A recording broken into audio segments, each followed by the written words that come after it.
ئەمە گۆڕی هەرێم عەلی تەمەن 13 ساڵە کە ڕۆژی سێشەممە لە خۆپیشاندانەکانی سەی سادق گولەیەک کۆتایی بە ژیان و خەون و ئاواتەکانی هێنا.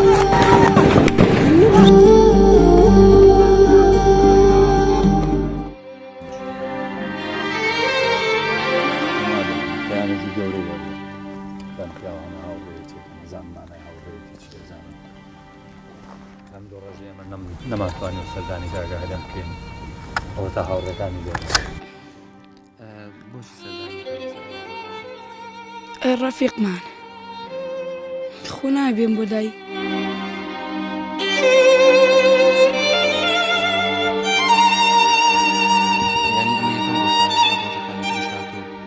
ڕۆژەکانی تریش هاتوونەوە.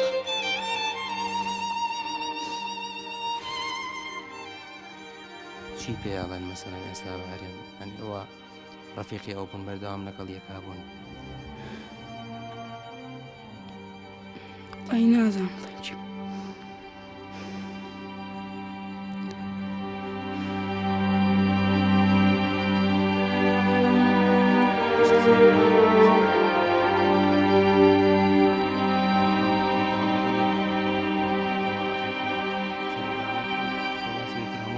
سەردانیەکەن چی؟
پاشن ئێوە ڕەفیقی هەرێم لەگەڵ هەرێما بوون ئەو ڕۆژەی لەگەڵ یا بوویت چیوت هیچ قسەیەکی کرد بۆ ئێوە؟ وەڵی ئاخرم جار هەر لە مەرکەزەکە بووین بە یەک و چوین بەرەو ئەولا و بەرەو لای قایم قامو لێوار ڕامان کرد تێ بڵێم چی وەڵا بۆ خۆی لێیا کوژراوتەوە.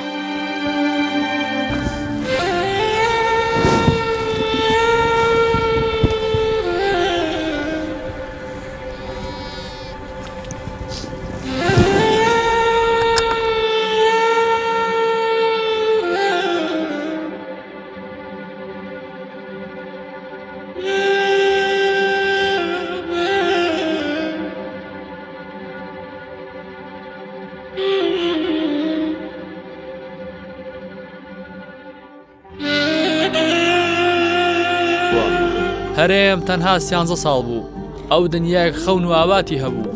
هەرێم شەوانە لە ئامێزی دایکیدا ڕۆژی کردوێتەوە کەچی ئێستا لە ئامێزی خاک دانوستووە. دایک و باوکی جگەر سوتاو دەبێت چەند خەونی ڕەنگا و ڕەنگیان بۆ جگەرگۆشەکان بینی بێت، بەڵام ئێستا ئاواتیانەوەیە هەرێم بێتە خەونیانەوە بیبینن. ئەمە چیرۆک و سەرگوزەشتەی گەنجانیم هەرێمەیە بەدەست چەکداری بێویژدان و بەرپرسی گەندەڵ و حکومەتی هەرێمی کوردستانەوە.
گیانم گشویالی